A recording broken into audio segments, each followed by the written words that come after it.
in my kitchen where I bought my house. He said, yeah, I can't do no dark girl. And Mark looked at him like, my dude. It's the Pivot Point Podcast with Nnete and Vernique. What are you doing because you want to do it? I'm ready. So, yeah. We ready. Money making moves. I started speaking my mind and triple my views. Period. She calls you. Like, we need to pivot. We on our dream-ish. So y'all know what that ish means. Hey, welcome to the Pivot Point Podcast. It is your girl, Nnete. And Vernique. Woo, we made it. I feel like every time I start off, never would have made it. Every episode, we made it. We're here. Oh, so good to see your face. Please, how was your birthday? It was interesting. It's nothing like getting older to get you to sit your ass down somewhere. Overall, my birthday was good. Mark took real good care of me, but for some, I just was like not feeling well on my birthday, so I didn't feel like awesome. But like I went to restaurant, like I really wanted some pasta. Like I wanted some fat pasta, the kind that good quality. They make it in the restaurant. Yeah, the kind that just tastes good with the sauce. Like I wanted all of that. So we went to a restaurant, and the first batch came out, and I said, "Sir, why are you giving me bland pasta sauce?" So really? had to send it back. Long story short, and then it was cold out there. It was a whole thing. And then, but finally, at the end of the night, it was a turnaround. And Mark drew me a bath, and he put on some music and lit candles and turned the lights off. And it was all like that. I was like, when I got into the bath, I said, "Oh Lord, I didn't realize I needed this," And so that was the highlight of my birthday, was probably taking a bath. But all the plans I had, what plans? Right. Well, shoot, you made plans, but you got exactly what you needed. Yeah. Instead of what you want. Isn't that funny how that work out? I mean, that's, what do they say? You make plans and God laughs. Right. But the baths, oh my gosh, that's been a part of my like self-care, self-journey, self-love journey over the, since I've been back in Houston. Is like, take time, like sit your ass down. Yes. And soak. And like every weekend, I usually spend time at my brother's house in East Downtown, and he has this big garden tub. So I started getting the Dr. Scholl's, the body of the bubble bath, the Epsom salt. I want all of that. And I am gonna sit and he's a tech guy, so all his lights like are controlled by an app, and they're all color bulbs. So got the red light special in there. Sometimes I make it green. Like everything. Like I got him for his birthday a diffuser that's operated on Wi-Fi and app and all of that. So I'll be setting up the bathroom. So I get it. Oh, so that I mean that's how when you're starting to mature, is when you're like. For my birthday, the best thing I did was I took a bath. Yes. And I will say, like, for my birthday, I generally would do like some sort of self-care. I usually do some sort of spa treatment for my birthday. I didn't make any appointments for those this year. I just thought, I'm just not at that point. I know other people been getting them done. I'm just not there yet. Yeah. And so I mean, it worked itself out, because I got to use all my spa stuff and really just had like, a real good chill evening. And then I had to have broth for dinner because my stomach ain't feel good. But I'm okay. You took care of yourself.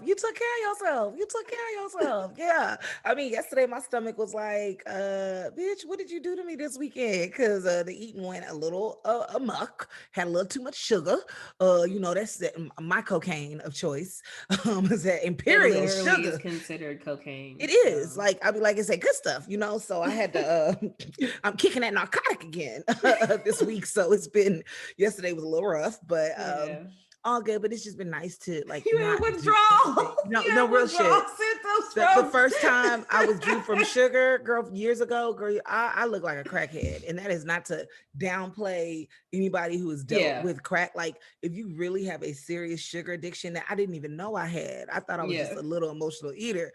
I was like, oh, girl, you are crazy over sugar, a cupcake? Like, what? Like, it was crazy. So it's like I'm tempering down. But it's so much emotional stuff that's going on, because I pivoted during the quarantine. Shoot, we ain't make it 2 weeks in, and I left my marriage and came back to Houston. And so it's like going through the whole process of separation and divorce is like it's a lot of paperwork, and that's what I've been doing. So it's like I've been really trying to set up my self-care.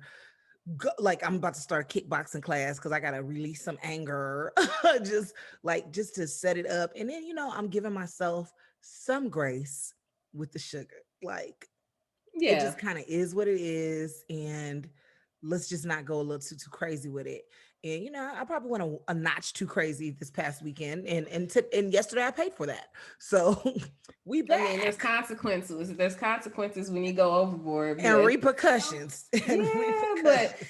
I mean, it's one of those things where it's like, nothing is ever perfect, and so you try in moderation, and you get your little consequence, you keep on moving. So Yep, it we is what it moving is. forward. And a part of my self-care, self-love journey is this podcast. Like, I mean, and just getting to see your face. I mean, this is probably the most we've spent time with each other since working together and living together. Cause like, Woo! I mean, when you That was really a long think time ago. about it, I mean, it was the other day. I don't know what you're talking about. The The Lord has melanin. blessed us with many Okay. years. The Lord has Yes. blessed us with many years, and Yes. I shall continue. Yes. I be like, I tell people my whole age because I was like, not, the Lord has blessed me with many, many years, and I am Yeah. grateful. Now, do I remember what age I am? Is the question, because more than one time I told people the wrong age, not on purpose, but because Mm-hmm. I just literally forgot what age I was. My mama told people the wrong age, how old I turned the wrong. She's like, you turned 38. I told people you turned 34. I said, that's not me, mommy. Oh, hilarious. She got a secret daughter out there that turned I guess 34. so. I guess so. Who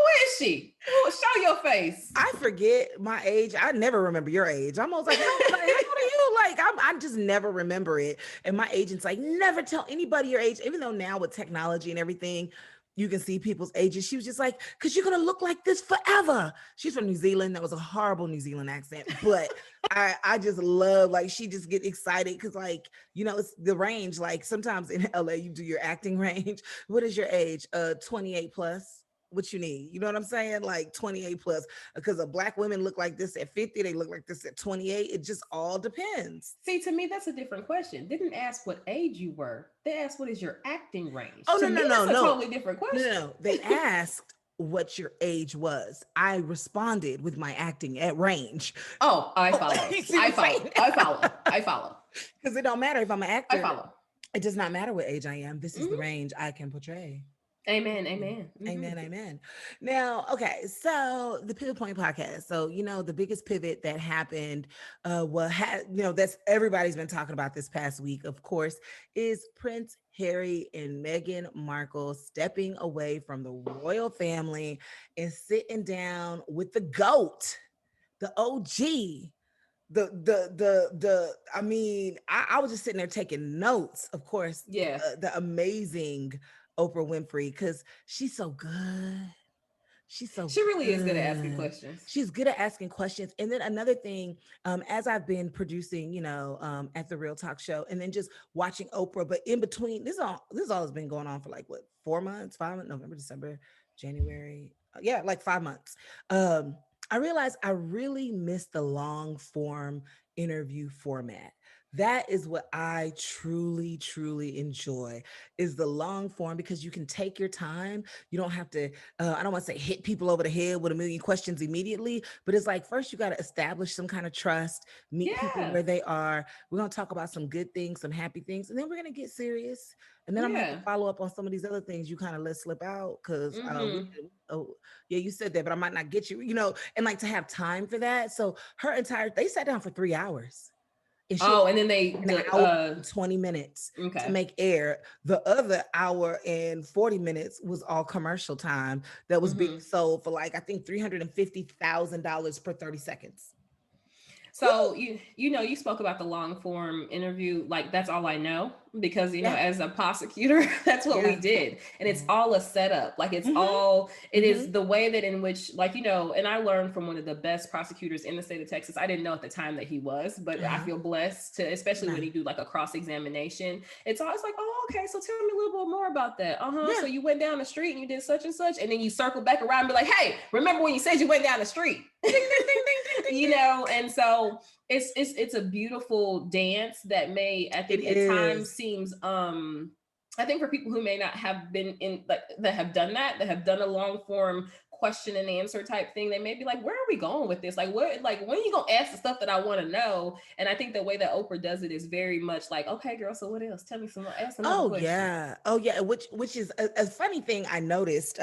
Even with like my work with the reel and everything, when I'm doing like pre-interviews and talking to people, mine are very long. The segment is gonna be between 7, 8, 9 minutes, you know. Yeah. But in the pre-interview, we're on the phone talking for about an hour, usually 30 minutes to an hour. It just, just kind of depends. And as I'm producing the segment, telling them like, oh, this is during our conversation, we talked about this and that, they'll be like, man, they got comfortable. Like, and I'm like, oh my God, Yeah. let me well, but it's hard. Like with a long form interview, you have the space so that what you're trying to convey and communicate does not get chopped down into bite-sized pieces in a way that, like, when you only have the whole segment is 7 minutes, I mean, you don't really have a lot of room there. So then later Yeah. on, they're like, okay, I gotta say that a little differently, or it's not, it's not gonna read well, or people can, chop it up. So Yeah. and that, like, I just had to, pay No, I mean, homage that makes sense. to That makes sense. cause I was like, oh, when she said, now were you silent or silenced? Yes, yes, yes.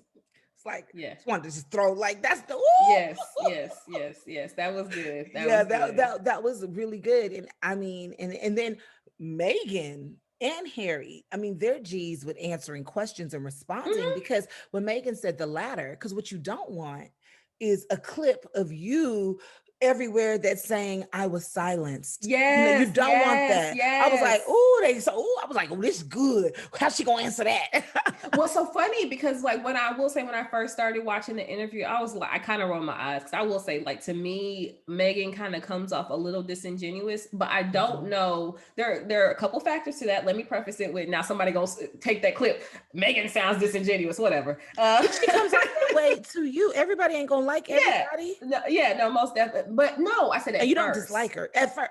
At first. My And bad, homie. so, yeah, so that's the thing is that first I was like, and I just kind of was like, but I was like, Mhm. listen, they have one, she's an actress. Two, she has a team. You think they let them go out there cold, Vernique? No, they have a team that sat down with them and talked about some of the things, especially because it was an interview where it said, no question is off limits. We're Oh going to yeah. review all of these things before you go out. Oh And yeah. so I definitely think that like as the interview progressed, I was able to connect with her. I will Mhm. say, as there was even one part, I was like, "Girl, I'm doing my makeup. You can't make me cry." Like, you know what I'm Mm. saying? So, What part was that? when I think when she was talking about the mental health struggles that she was having, and then Mhm. they showed the picture of her, and it's like, yo, we talking about her being having mental health issues Yeah. while being a royal. Nah, bro, she's having mental health issues while she is fully pregnant. Like she got a Right. whole baby Right. inside her, and she talking about she Right. don't want to live no more. Like, oh Right. my god. Right. Yeah. It was that moment where she was telling Harry, I can't remember, it was a royal engagement that they were supposed to attend together. And she had finally confessed that, you know what, I'm having these thoughts and they are clear. And he was like, well, don't come to the event. And she was like, I don't need to be left alone. Right. The courage it takes to Right. say that out loud. Right. Um, it's amazing because like I've never been suicidal because I deal with, depression, anxiety and stuff.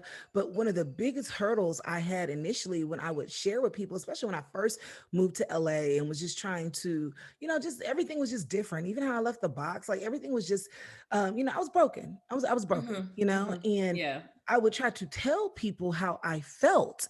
And because I looked put together, people are like, girl, you'll be all right, girl. You still got your bands. You got, like, and I don't think they mean it in a bad way. It's just that No. people are very dismissive when you look like you have it all together. So to me, I thought that was a big thing I want people to consider. That is what mental health looks like. That is what, like, sometimes depression and anxiety, it's not like you're looking at rock bottom or when you're Right. isolated in your room. Sometimes it is putting that brave face on and just showing up, and you don't know what's going on underneath. And I thought that was something that I want people to really consider, because when you, especially in my opinion, especially when you're a quote unquote strong Black woman, people dismiss your pain. And Yeah. emotional and mental pain is sometimes very hard to show unless you going off or crying. people are Yeah, like, they expect certain things to be be presented in a certain way. And I think like, so funny that you bring up, what you were going through as well. But as a spouse, because my husband he did have suicidal ideations, like he did have that. And I was like, bro, what are you like, I didn't say what are you talking about, but it was shocking to me, because I'm like, on an everyday basis, like, when you sleep next to somebody, like when you see them on a daily basis, like it's hard for you to be like, and then you feel bad, like you're like, how did I miss this, like how did I miss this, and then you have a million thoughts. So in that moment, it was a lot of thoughts for me, because and then on top of that, it's like, I've been pregnant before. I couldn't imagine having felt that way while being pregnant, while being in the spotlight, while having a million eyes on you. That seems rough. Yeah, very rough. And two things. First, when you're saying as a spouse, you're like, how can I miss this? It's like, I think that the person experiencing it is also like questioning, like, am I really tripping like that? Like, we're already questioning ourselves. So how can your mate see something? Sometimes it's hard to spot. So there's like, and then there's this collective guilt of like, how did I miss this, or what am I not doing? And it's like, some things, in my opinion, I'm not a doctor, but I've gone to a lot of therapy and a lot of doctors to try to understand some stuff is really chemical.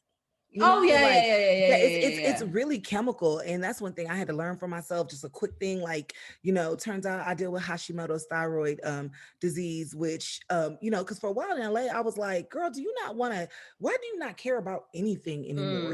And when I got a full blood panel, my doctor was like, oh, my white savior, Sam, she knows I call her the white savior.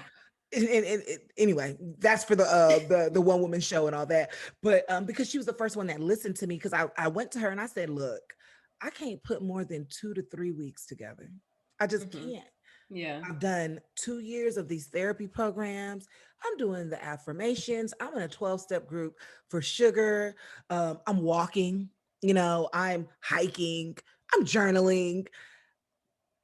I'm doing what the Google says. I'm doing what Google says. All the things. All like, the things. The same period of time, I finally broke down. I'm taking this medicine. Yeah. And I cannot put more than 2 to 3 weeks together of like just being in a positive mental state and doing things.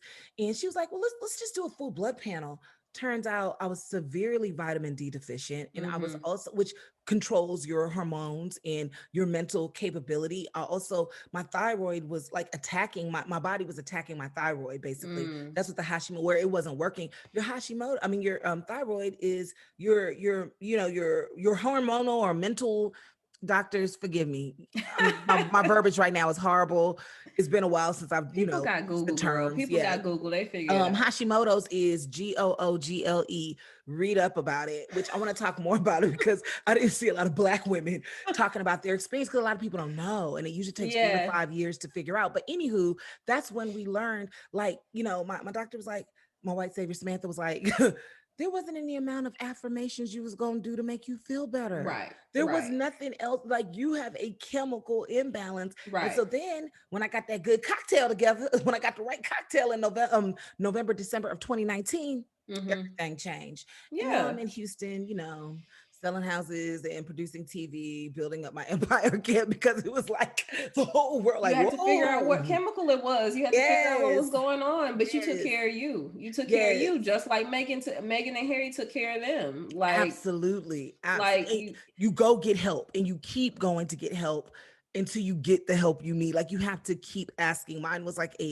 almost like a 4-year journey. I was in LA like for 7.5 years. Yeah.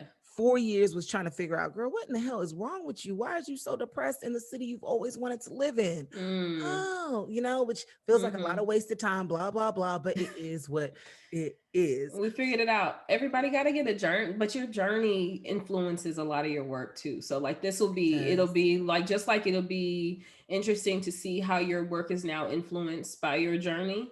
To bring it back full circle, talking about the mental health that she was going through, it's interesting to see how their continued work, because I didn't know that Harry and Oprah were working on a mental health what do you know what it is exactly? I don't want to misstate it. I don't know all the details, but I know it's some deal with Apple TV Plus, or like she's they've teamed up on something. I remember when it was mentioned a couple of maybe about a year ago or something like that. Okay. But mental health has been a big thing for Harry. since he's for a while, like he's the Mm. more, I feel like he's more Diana and his brother William is more Prince Charles. Yeah, because I got things to say about them. Oh, well, let's go on. But his takeaway is like, yo, if you don't feel right, if you need help, you better keep asking everybody. And if I may suggest to cut time off of your journey, go to your primary care physician and just say, hey, I want a full blood panel. I want to know what my Yeah. vitamin D looks like. I Yeah. want to know if my thyroid's working properly, because it could be something like that. Yeah. It could be Yeah. versus like, girl, because it was a new doctor that was like, oh, you haven't had a blood panel in like since you've been here. What? Yeah. And everybody else was just trying to give me medicine, not saying I didn't need medicine, but I didn't need the medicine they were giving me. I needed vitamin D. I needed a thyroid, thyroid medicine. That's what I needed, not an antidepressant. Right. Because, and then everybody's first thing is go to therapy. I think that part of that is that therapy is a new thing. For, I don't want to say, let me be clear. Therapy is not a new thing. Therapy is being spoken about more freely in our community than it had been in the past. And so everybody's like, everybody needs therapy. I'm not saying everybody doesn't need therapy. I'm also saying that we have doctors for a reason. Let's use all of them. Let's use them in conjunction with one another. Let's not be so, one track minded. So well, I that's wholeheartedly agree exactly with you. what I agree with you. They need to be used in conjunction. And that was the problem. Because usually if if you have an HMO, because this is all about a part of healthcare, you start off with your primary care physician and they have to refer you everywhere. Yeah. Primary care physician that's just like, oh, you're down, you've been through a lot, like let me just give you this antidepressant. I was reluctant to take medicine for like 2 years because I was like, I haven't talked to anybody, because I want to start with That's the fair. talking. I want to start with the talking. Like, she didn't check any of my blood levels or anything. The primary care physician was just like, well, I mean, you've been through a lot, it sounds like depression. Here, take this medicine. And I'm like, but no, but we haven't even talked to anybody. And let me see if I can talk through this first, because I do think they are too quick to prescribe medicine. And then you prescribe me medicine. And then the first medicine, when I finally broke down and took it for a year, I was apathetic. I didn't feel anything, like anything. When I finally was like, okay, the trials and tribulations of I need it, do I not need it? And then when I used it forever, I was just numb. Yeah. And it turned out like, no. And then I started YouTube University. This medicine is not working for me. Like, I feel nothing. Like, I need a little bit of my anxiety. I want to care. Like, I feel nothing. And then I switched to just dopamine. I was like, yeah, I don't need no help getting down. Like, I just need some dopamine. Just get me some uppers. Great. After that, better until, as better as I could be, until we discovered, oh no, you also need vitamin D and you need thyroid. And if we would have started with all of that, you probably wouldn't need this dopamine, but you've just been, it is what it's it like is. a band-aid. It is a band-aid. So in conjunction, you said that perfectly. And you said, yes, let's talk about Prince Charles, girl. So let me start with one thing, is that I found it refreshing that they still had a very good relationship with the Queen. Because I was like, is she the one leading the charge of the negativity? You know what I mean? But so that's what I kept thinking throughout the whole interview. But it ended up being like, no, we chill, like we good, we doing Zoom calls and everything like that. So I was like, oh, that's great. But then I was so disappointed to know that his daddy stopped taking his calls, and I was like, oh, you the one. You the one. Oh. You the one that was talking about how dark the baby gonna be. Like, you the one that was that's telling people don't worry. Like, you should probably keep acting because we don't have enough money. Like, I was like, and then the thing is that there's other people who literally are in the same position. From their interview, from my understanding, is that there are other people who are in the position that they were trying to step back into. Doing that, and they have security, they live on the grounds, they have all these things, so why can't they? And I thought it was that the big thing of him stop taking his calls was just gross to me. But it's absolutely gross. And I mean, you ain't got to be a royal for your parents to stop taking your calls, because I know people ain't got no money. And as soon as they disagree with a parent just writes them off completely. And it's just such a toxic relationship of everything's good as long as you do what I tell you to do, how I tell you to do it, and enthusiastically as possible. Any type of pushback, any type of, not even deferring, like, taking a different path, I don't mess with you anymore. Now, I have never been infatuated with the royals. I have No. never, like, cared, because I'm like, they're the original colonizers. I mean, they just Yes. are. And it is what it is. History is history. Facts are facts. So I've never been just like, oh my God, a princess. I've just never, or Yeah. a queen or anything like that. I agree. It was very refreshing that the queen is cool. Yeah. It's cool with them too. And you got to remember, that's her grandson, Yeah. and And that's he's what I seen his looked at it mama get as. killed. Well, he didn't see his mom get killed. Well, I mean, he experienced his Yeah. mom being basically killed by the paparazzi. He is being triggered by everything that's happening again as well.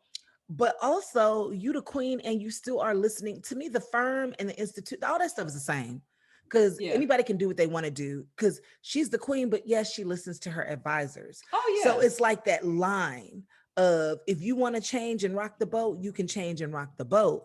But as my brother and I were talking, how many kings killed their sons because their sons were trying to take the throne? Like, if you really look back at Oh history yeah. and Oh how yeah. cutthroat everything is. So it wasn't surprising to me that Prince Charles stopped taking Harry's No, not calls. It at was, it all. was, it wasn't even disappointing. I was like, that. I mean, that sound about right, because y'all. But to hear that, how they cut off the security, like, I mean, but that's what people do. They're gonna cut off your security. We're gonna just stop everything because they want to beat you into submission. You know what I mean? Like, if So, I mean, beat you into submission or put you in a position where if you get picked off, they can't say who did it. absolutely, like they did Diana, in my personal opinion, create chaos, Mm-hmm. and then who knows And what Prince happened? Charles got some nerve. He got some incredible nerve to be out here Yeah, judging. He got some incredible nerve to be out here judging. And yeah. He's the prince. His mom is the queen. He's got to do anything he wanted to do his entire life. He had his mistress at his wedding and married her and girl, brought her into the. I mean, like, let's be real. Like, who's above him other than his mama? He calls the shots. He moves how he moves. I thought it was oh my gosh, so tacky. I mean, the whole situation with Meghan being accused of making Kate Middleton cry before the wedding, and it turns out it was Kate that made Meghan cry. right? Nobody's ever changing these stories. The No, bed and the dance that they play with the tabloids. And again, I saw this great article on Yahoo, and I mean, I've experienced it myself, how well, this didn't even happen. Like, Meghan didn't even make Kate cry, but yes, the article was talking about how Black women get in trouble for white tears all the time. As yeah. soon as in a work situation, a white woman cries, then the Black What did you woman do? is, look, exact, you're the aggressor. And I've definitely had that. I've definitely felt like, okay,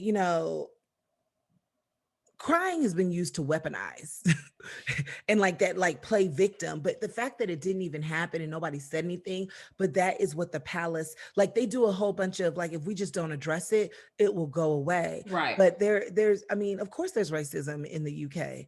They colonized Yes. over, like, this is 60%, 70 of the percent of the countries that they colonize are brown and Black people. Yes. People, it seems like the royals were jealous that Meghan could go to Australia and the people love her just like they love Diana, and Mm-hmm. they were hating on Love her. Harry too. Oh, love Harry. Well, because Harry a real one. He went to war. He was like, Yeah. all this stuff. I want to be on the front lines. I want to see what's going on. They had to pull him back, like, Yeah. yo, like, They're you. like, do you remember who you are?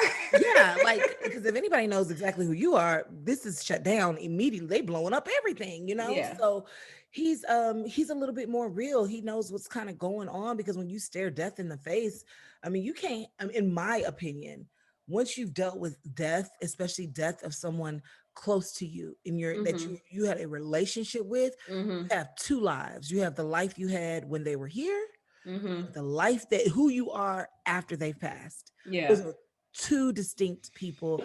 And to deal with it so young, it just changes your life. It takes your childhood innocence away. And Yeah. then to see everything that's going on around you. So he's been like, hey, this is a bunch of bullshit. Like, his whole life. That's why he's always been rebelling and doing what he's doing. He like, what, Yeah. sixth in line? He like, I'm not even gonna get the, like, why am I doing all of this?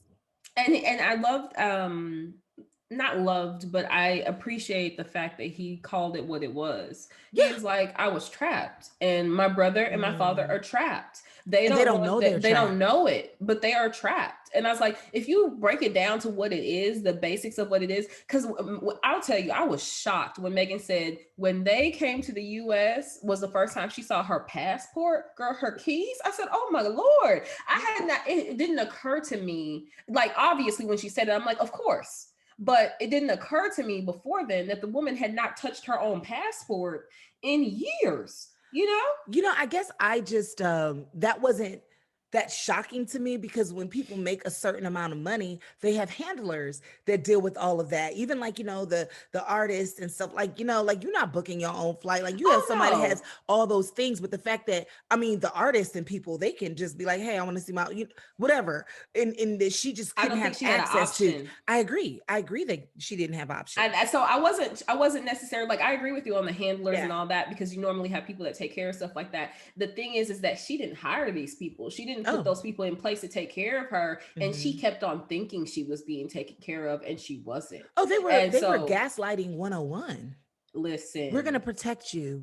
Don't worry, we're going to protect you. Don't worry about that. We're going to protect you. But it was her mama, Serena, all her friends, like, girl, they are not protecting you. they ain't taking care of They you. are not taking care of you. And then when Harry had to go ask for help, and they're like, and Harry's saying like, oh, y'all just gonna be cool with this. And but he he revealed how he didn't realize how racist the UK Yeah. was, because when he was talking to, I forgot who he was talking to, but he said, no, the UK is not bigoted. The press, the tabloids and the press are bigoted. And the person was like, no, the UK is bigoted. But he didn't see it because that wasn't his life. Everybody nice to him, and Yeah. unfortunately, a few of the people that I know that have been in interracial relationships, the non-person of color in the relationships never see it until they're in that relationship. They're like, Yes. oh, Yeah. like the amount of microaggressions that, I mean, Black women, Black people, other people of color deal with is, I mean, I think that all Black people in America should have free health care, as free mental health care, like Yeah. free therapy to Uh, just manage the microaggressions. So I'll tell you what though, like also if you're unaware, like if you're unaware that you're being microaggressed, because like I will say like I'm probably one of those people who was unaware. Like I'm really like for the most part like a happy go lucky, like whatever. And it did not occur to me that everybody saying like, granted I was a litigation attorney for 11 years. So part of Mhm. my literal ability is to be aggressive in a courtroom. But I would go into interviews or I would or get hired and they'd be like, I just know that you're going to be aggressive and you're going to take it on. And I was like, I am a bulldog, but you ain't seen me in court. So how do you Right. know? How do And you you a know? And Black woman. I'm not being aggressive towards you because I'm trying to get a Right. job. So where are Right. you getting this from? Where are you getting this information from? And you informed it basically based on who I am and not who I actually am. Hmm. So Absolutely. It's yeah. You get the hey Mark. We just say like, hey, it's a podcast. What up? You can poke his head in here. Shoot, we family. yeah, he's Um, at girl. The door then opened and all kinds of stuff. this real So life, I'm learning how it doesn't have to be perfect. What did you say? Done is better than perfect. yes, And now the whole world so is recording from home. The whole girl, world is I was like, like the whole that's, doorbell rang. At yeah, least I we ain't was got like, dogs. They go right, crazy. right. As we were talking about those microaggressions and the assumptions of people, I mean, just even like, for instance, I absolutely agree with you. I get it also, especially being full figured Black woman, a Mm, full figured dark skinned Black woman, like everything just increases the intensity yeah. of, when I ask pretty direct questions, which some would say is what makes me aggressive. To me, that's what clear communication is about. But when people are trying to get over on you and you ask direct questions and they come back with that yada yada, it's like, okay, now hold up But now. that's not Like what I that asked. that's not, but that's not what I asked you. And so when I re-asked the question, which this actually happened yesterday with I was getting some work done on my car, and this mechanic who had been great for all these years, like he didn't want to, long story short, he didn't want to take accountability Mm. for the 1 year warranty that he guarantees on all his work. And Oh. he was just talking in circles. And when I asked questions, it's, of course, unfortunately, mechanic, but luckily my brother was there. But also, like, when you talk to me now, you're talking in a condescending, like a woman voice, and I'm asking you specific questions, and you're like trying to rope me around. It was just like, it's See, exhausting see. and daunting. And of course I have all of the audio, so I wish you would try me, but Oh, um, because it's just it's ridiculous. We did come yeah. to a place of, you know what, if $500 is going to stop wasting my time and I can move forward to find a new Right. mechanic, and I can be done with this, you're going to knock $200 off because I've given you 5,000 over the last 6 months. Mm. Like, what's going on? But it's that gaslighting. It's just a mind fucking. It's just mind fucking. Like, I can use all the technical terms, y'all. It is mind fucking 101 when you are a person of color living in existing in America, because that's all I know. And then adding being a dark skinned woman of color on that. It's like, sometimes I'm questioning, like, I didn't even say nothing wrong. I asked you, how did this happen? And you're coming back at me with, like, I don't understand what you don't understand. Like, I talk in technical terms, but then in his technical explanation, he said, well, when the pulley goes this way, then this goes that way. It took everything in me to say, is this way and that way a part of technical terms? Because if I say that, then I'm the bitch. But it's like, no, you just told me, it's and then that's not productive, because it's like, you So want solutions. yes, yes, yes. And You I want a try to keep it solution. to salute it. And then when I asked the direct questions, he was like, well, I already took $100 off for the belt, which I shouldn't even have to pay for. And I said, but that's the problem.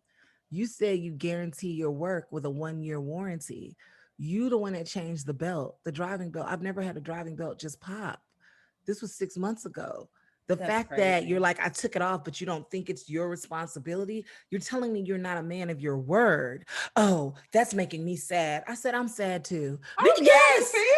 I'm scared yes. for you. He kept saying, that is making me sad. And I said, well, I am sad too. And he, I mean, are you saying, like he said, I'm thinking that this might not be, for us to continue doing work together.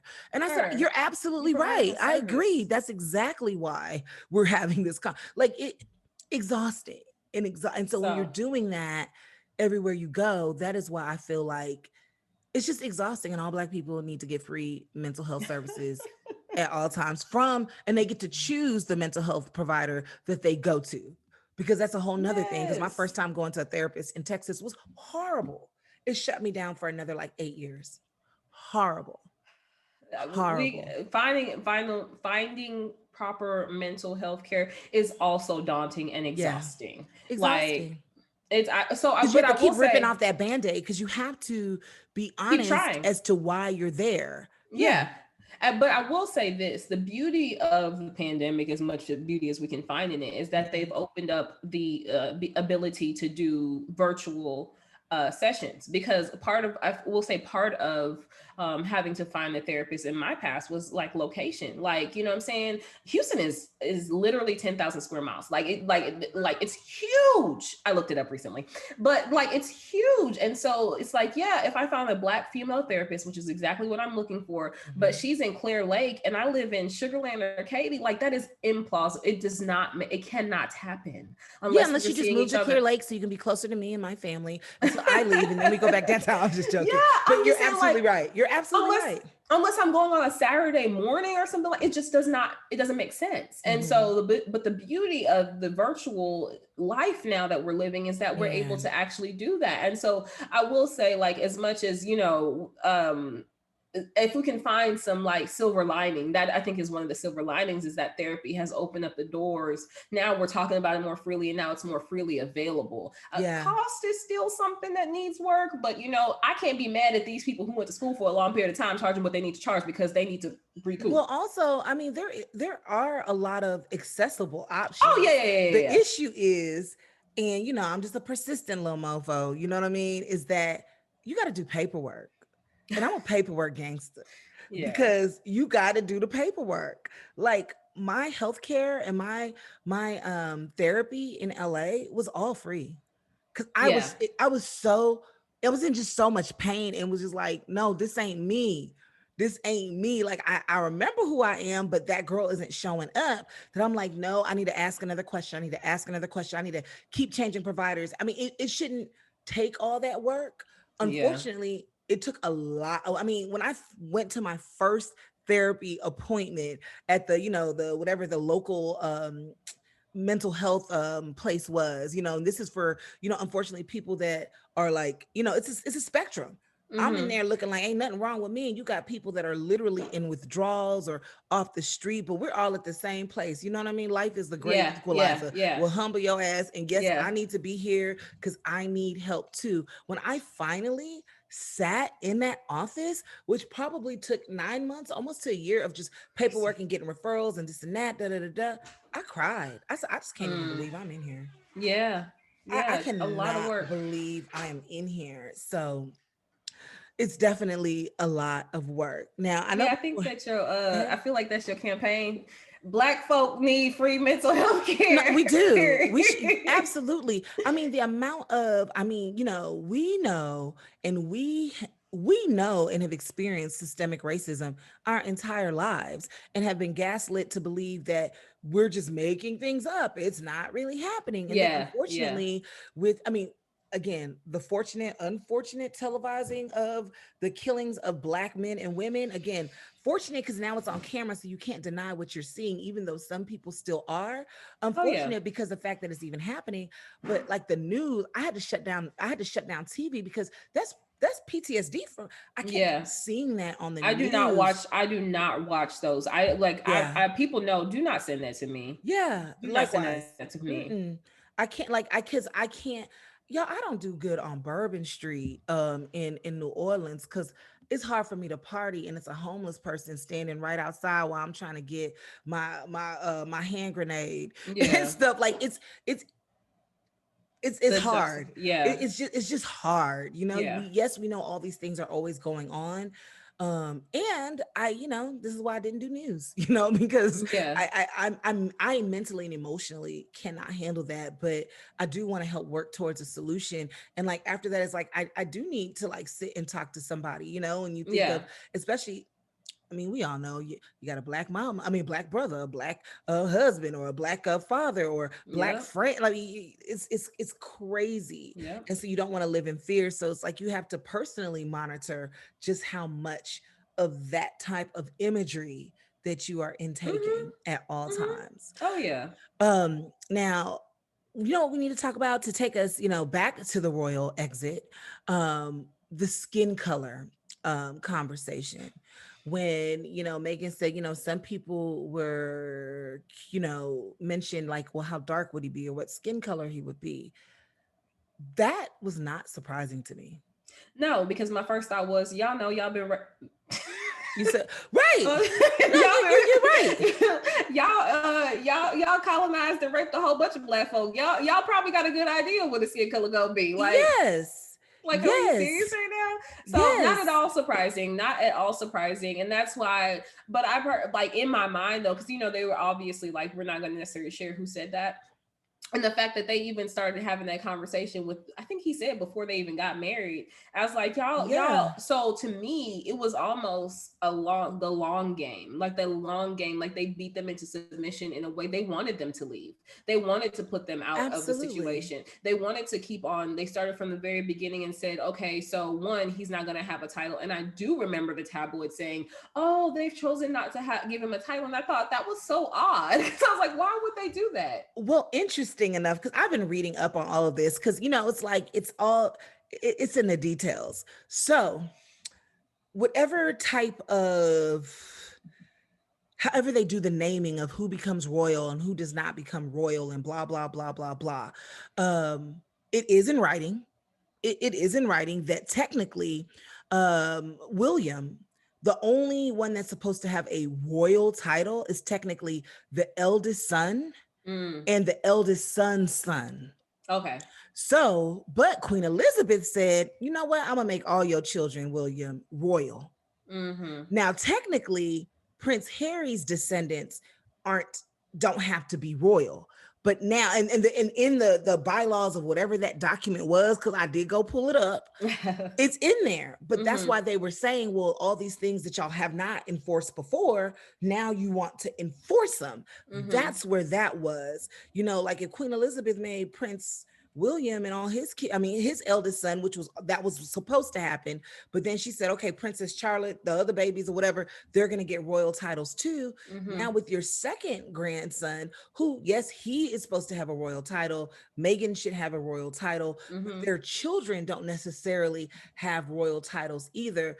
Now you want to enforce this? Now the institution, the firm, the family, whatever, because it's all the same to me, is saying, oh, now we want to do this. Oh yeah, this has been in paper, this is in paperwork and stuff like that. Whatever, miss me with that.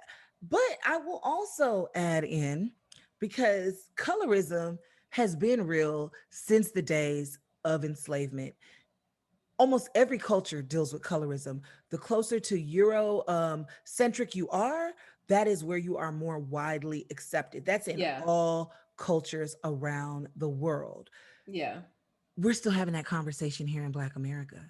So for me, that wasn't surprising. No. What hurts my heart is when I hear and see people that entertain me, Lil Wayne, 50 Cent, on video saying they don't want no dark woman. They like light skin. Like, I mean, and then I'm like, okay, y'all are just entertainment, blah, blah, blah. But that's sad.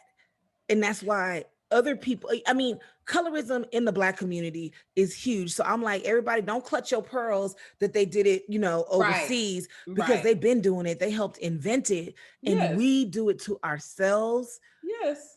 As a people, and it's disgusting and it's all hurtful.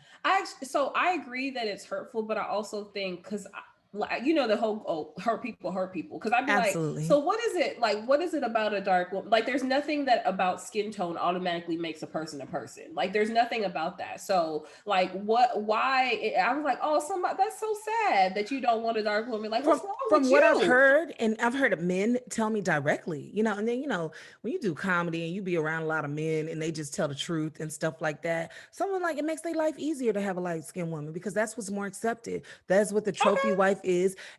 But here it is. For my thing, what is huge is that it's usually the dark skinned men who don't want a dark skinned woman. And I'm like, you got a dark mama.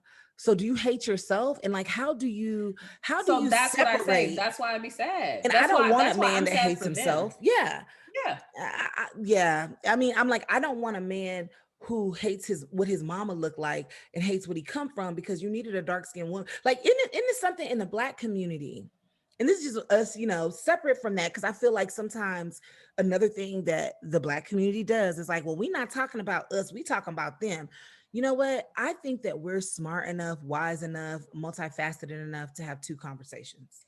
Look at you. We just are, because it's just a bunch of, it's just because it's always moving and pointing the finger and scapegoat. Like, nah, look, they messed up. And we got a lot of messed up things that, yes, enslavement brought in, that there's some societal norms and pressures, and and internal biases that we also got to just kind of work out, and just even how we talk. I have an associate who she was mixed race.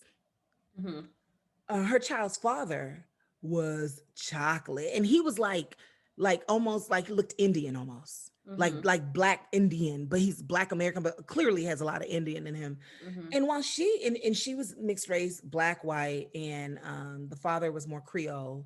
And hell, I thought she was Mexican. I didn't know until I went to her house. I was like, oh girl, like, because it just never mattered. Like, I was like, oh shit, you cool. Like, I just didn't put together the context clues of the last. I just didn't put together. I was like, oh, she cool. She got long curly hair. Like, she cool. And but when she was pregnant, she was like, I mean, I really just hope that my baby looks more like me. And I was like, hold up, like, yo, this was excuse me, you laid down with a whole chocolate dark-skinned man, and you want him, you think that your kid might look more like you than that baby look just like the dad, just dark. And I was like, that's what you get I mean, not even that's what you get as a punishment, but just like, we have those internal biases as well. Yes. And I always think that we have to start working on Internally, ourselves yes. internally, because like yelling about what they do, that's never going to help us. No. Yeah, we have to And change how so we think. so I find that to be interesting. Oh, it was interesting and upsetting, and it was a conversation.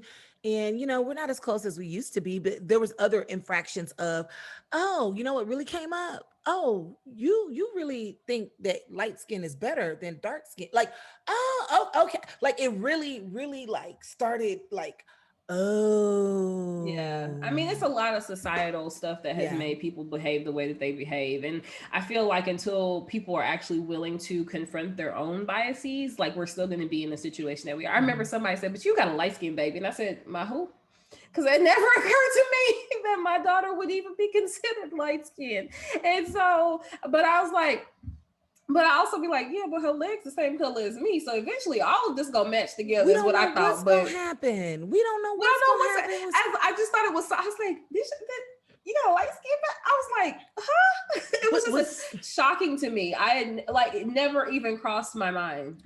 I was talking about you, Mark, the other day, and actually, I didn't even add in the color of Addie because it was a skin color conversation I was having Uh-huh. with my trainer, who he's not a colorist at all. He's lighter skinned. We were just talking like his family, like his mama was just open, like they just don't have the skin color issues at all. Like that wasn't bias in their family. But he was go I ahead. didn't even know I was darker than my brother. It didn't occur to me that I was darker Right. than my brother until somebody like much later in life said something to me about it. Matter of fact, you know what? We sit here talking. My mama lighter than me.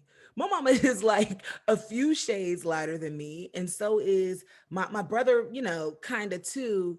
I'm more my dad's color, and her sister is lighter than all of them. And her mama was and they Nigerian, full blooded, 100% Nigerian, and but that was never a thing for them either. It was just like, I mean, they look just the same, just a couple different We're colors. black. We're black. But then also when to take it back to that conversation with you and Mark, I brought y'all up because I was like, well, if you're not raised in a colorist family, you usually don't have colorist tendencies, Right. and or you're separate. I was like, because my girl V, like, she chocolate, and again, when I say chocolate, there's a range of chocolate, but you're brown Yes. skin girl, okay? Yes, yes, Brown skin. yes, yes. He yellow bone, you know what I mean? You know he And doesn't like to be called yellow bone. with no disrespect. No, just what does he prefer to be referred to as? I think he likes caramel. He caramel. So you got chocolate and caramel. No disrespect, because I respect. Like, you want Yes. to be called that? Okay, cool. Yes. My bad, homie. But like that's not a thing. Like, I No. think if you have that type of, because Matthew Knowles had brought that up about colorism in music and just growing up, and Mm-hmm. he said that he was taught that light skin was just the best way to go, and that's how he chose everything. And even the conversations he would have with Kelly Rowland, and these are in interviews and stuff out there, like, yeah, Beyonce gets privileged because she light skinned.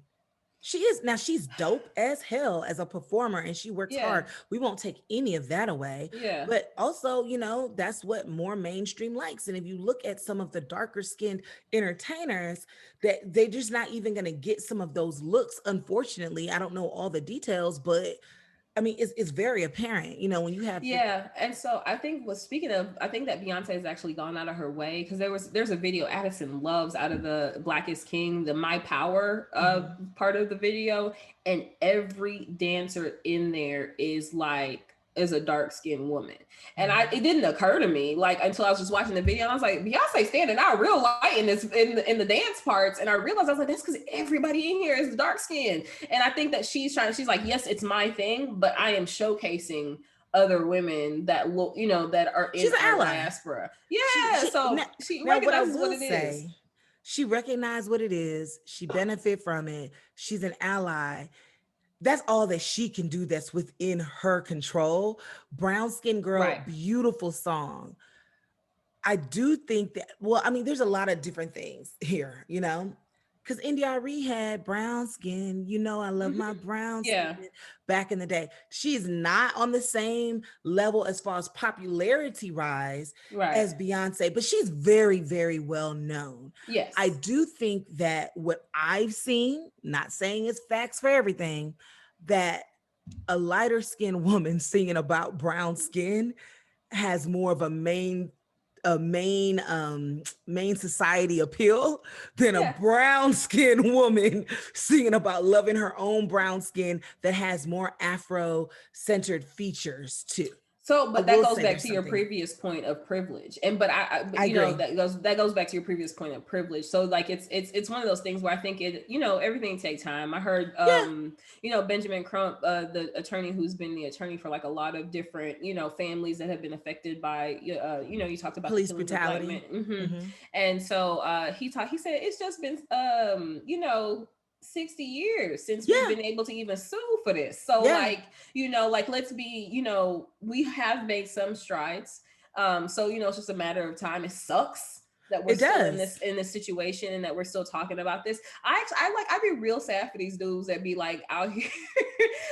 I'll give you this a funny joke, and then we can probably move on to another takeaway. But my Mark has a friend who is he's bright, and the friend's wife is also bright, and bright for people who don't know what that means is light skin. But Hmm. and he's like, yeah, in my kitchen where I bought my house. He said, yeah, I can't do no dark girl. And Mark looking at him like, my dude, like, like my dude. One, People reveal who you're they married, so are. what matter? What does it matter what you can do and what you can't do? First of First all, of let's start all, there. first Second of of all, do you all. not see my wife? You standing in the middle of her kitchen? Like, So what was the conversation? Like, what did he say? I How did remember he explain himself? he was like, nah. You know, just like you know what it is. And Mark's like, nah, because Mark is definitely gonna be like, nah, bro, explain yourself. I'm trying to Right. understand. No, what So is I it? I know don't know what it is.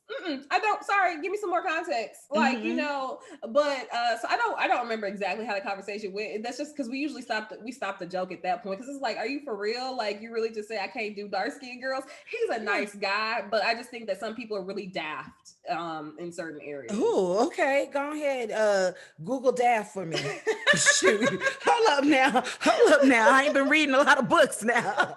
Is that Basic, shallow? Basic? basic. I mean, I can use the context clues, but I definitely like daft. Oh. Oh, yes. Got a new one today. Yeah. Yeah. I mean, and some people like you know, the saying that is so true and so annoying because it's so true, people are doing the best they can. Well, what they have, It- straight like that. Straight. they That's doing the actually we should best. do a story about. Always, I've had this conversation a few times lately. Like, when did you realize that your parent was a regular human? You Ooh, know what I mean? Like yeah, exactly. They're just a regular human that's doing the best they can with what they have. But man, as a child or as the man, child of a person, you look at them as you know everything, you have yeah, everything together, you're taking the best care of me. But bro, I as a parent, like I'm literally just a regular person that still feels yeah, 17. I just so happen to have a whole lot of responsibilities. yeah. That's man, yeah, because we're all just human. And when you, yeah, oof, everybody's doing the best they can. And yeah, we need to have that. That's a good conversation because I do think it causes, well, when you're aware of that and you have compassion to, and you really like when you really accept it, which another, you know, blessing out of this pandemic, you know, where you can find some silver lining is being back at my parents' home in my college bedroom, you know, which Yeah. was always like, this is my rock bottom. I'm gonna go back to my college bedroom. And I'm like, I mean, and for some people are like, well, that ain't rock bottom. It's my rock bottom. Yeah. Mine. I Yeah. don't expect it to be any worse than this. I'm not anticipating it. I have too many godchildren. Addison, you need to move over. I'm gonna be in the bed with you. Like I'm gonna be sharing your room. I'm gonna be all right. Like all my friends know. Like, so this is my rock bottom. Yeah. Yeah. But I've had some of the best conversations with my mom. Yeah. On literally, it'd be usually Friday mornings. For some reason, Friday mornings, these last 2-3 weeks of just like just real, like we're both adult human women and we're having time. So like that's why I'm like not in a rush. Like even though I'm like kind of anxious about, okay, so what's my next thing? Am I buying a house here? Am I buying a house in Cali? Where am I Yeah. going? Where's am I gonna be? Because where's am I gonna be? You see, where's am I gonna be? That's it. That's it. I'm getting comfortable, which is good because I do miss like just talking and sharing.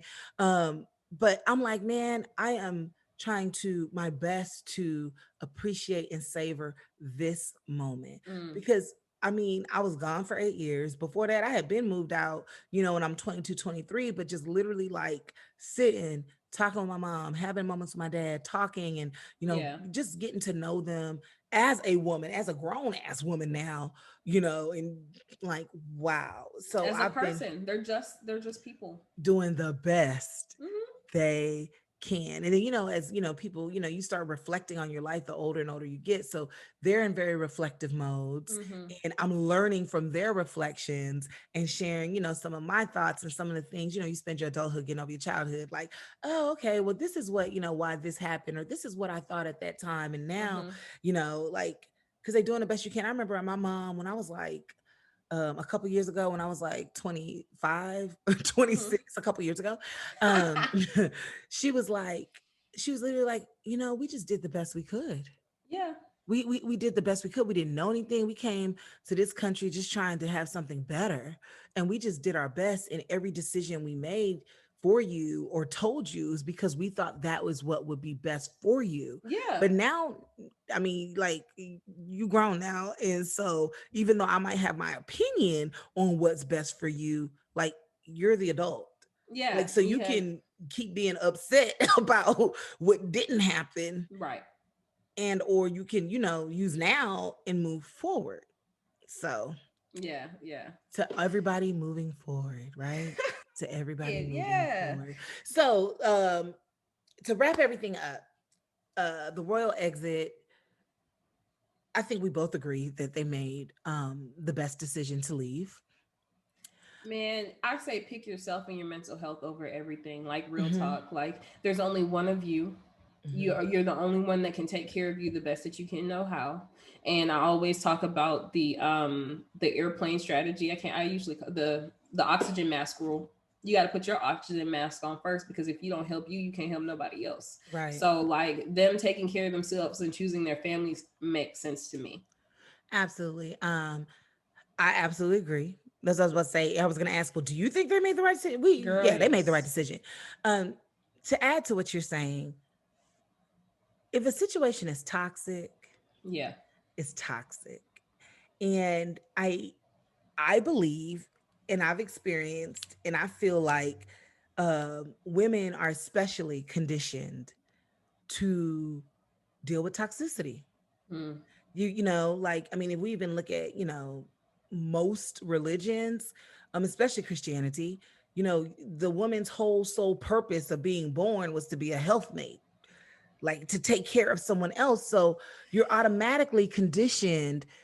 I haven't read a lot of books, y'all, this past year. Like, I was like, I'm gonna get my whole mind together because I'm gonna have an emotionally, mentally amazing, healthy marriage with a new husband, and we're gonna have great children, and we're gonna be emotionally stable, and we're all gonna do the best we can. I've read and watched and listened and sat in a therapy and chakra healed, and I done did a lot of stuff. You know what I mean? Just to Took like care of you. to take care of me and to understand, why was I making some of the choices I'm making? Mm-hmm. Mm-hmm. Why did I stay in a situation that was not serving me for so long? Why was I trying to do so much to solve things that are out of my control to Right. solve? Right. you know when I am asking for boundaries if they're not being met.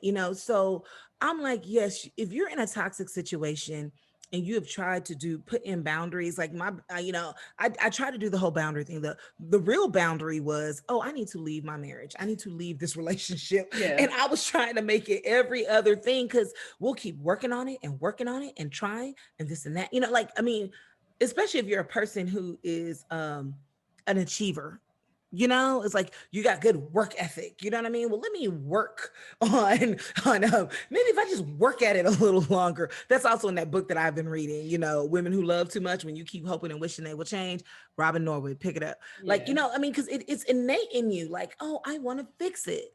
Oh, well, if I can, and so like you got to, just like you said, save yourself first and remove yourself from the toxic situation. And once you've removed yourself and put yourself in safety, then you can, decide, like, is this something that, can be made healthy, that we can enter into again? And what does that look like? if that's even a possibility. Like she said, yes. we just didn't see a way out. We didn't see a solution because they've tried every single thing. Yeah. And I do think it was beautiful that Harry said, I'm just so glad that I'm standing by my wife and I'm here with her, because I can only imagine how lonely that felt for his mother, Diana. Yes. Yes. That's To go through all of exactly. that alone. Yeah, I definitely felt like, because I felt like he recognized what it was and he wasn't going to let that happen to her. So yeah, yeah. which is beautiful, which is the ultimate. Like when she said, like, he was like, oh, it was just so cute on that part. He was like, no, Megan really saved me, and then she was like, no, you saved us. Oh, that's sweet. I missed, Mm-hmm. so I missed that part Towards the end. Watch the towards outtakes. that. Yeah, Yeah. but you know Yeah. what, I will say the part where he said about you just mentioned like how lonely it could have been for his mom, and I was also like, that's a little jab too, because your daddy like just left her out there hanging, didn't even take care of her, like you Yeah. know what I'm Well, I saying, mean, like but he was never really required to. He didn't even want to marry Princess Diana. He yeah. wanted the mistress, and he was dating Princess Diana's sister first when Oh they were yeah, I younger. know. Yeah, like, so this It's a is whole just all mess. about, like, Yeah. it's a whole mess, and it's people again doing things they don't want to do to To make other appease. people Mm-hmm. to appease. Mm-hmm. And then, Girl, they doing the that's a best whole nother pivot they point. can. I'm like, yes, it is a whole another pivot point. I've been enjoying these weekly Yes. conversations, and every week we're gonna, we're building, so we're figuring it all out. So thank y'all so much for watching, for listening.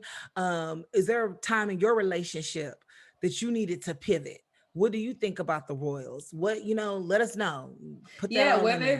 Whether it be you pivoted from that relationship or Yeah. you pivoted away from things that were not conducive to making your relationship successful, because that's what they Right. did, because that wasn't going to be beneficial for their family overall. Like Archie Absolutely not. I can't imagine the hell that little baby would have gone through trying to be over there, because as a child you can't help but try and live up to certain standards. That's what you do, So anyway, went off on a tangent. That's all the things about Yes. pivoting from toxic situations, relationships, people, whatever. Let us know how you feel about it. And where should they let us know at, Tay Tay? You know what, you can underneath here in the description box, because we're gonna post this on where YouTube. can they find you on the internet? On the internet, my Instagram, all my stuff is just my name, Nnete, Nnete. We're figuring out everything for the pivot point. Where can they find you at, Vernique? At Vernique the Realtor. That's V as in Victorious, ER, N as in Nancy, IQUE, the Realtor. Yes. That's on IG. On IG. Is it different in different places? Hey, we're gonna put all of those in our description as well. That's so we'll be able to get it all. But what else is it? Oh, it's just at Vernique on Twitter, because I likes to keep my hands. I wish I would have gotten IG earlier and I could have just got at Vernique. But it's at Vernique on Twitter. I know. I was like, before I even joined IG for real and started using it, which I have not used it, and we're working on that, y'all. I know I'm working on it. I got these beautiful pictures that Mark took that I need to share. I've just shared with everybody in my real life that I know personally. I'm like, literally, maybe the post is, y'all, I have been trying to fall in love with my real life. And I've done that. And so now I feel more comfortable sharing said real life with y'all again, because I like it. I was like, that's just been my mode. I've been trying to think of what's the perfect caption to put on to come back, and whatever. Y'all just do it. Here. Just we in here. Okay. So until next week, thank you so much. It's the Pivot Point Podcast. Bye. See y'all next time. We on our dream-ish. Hey.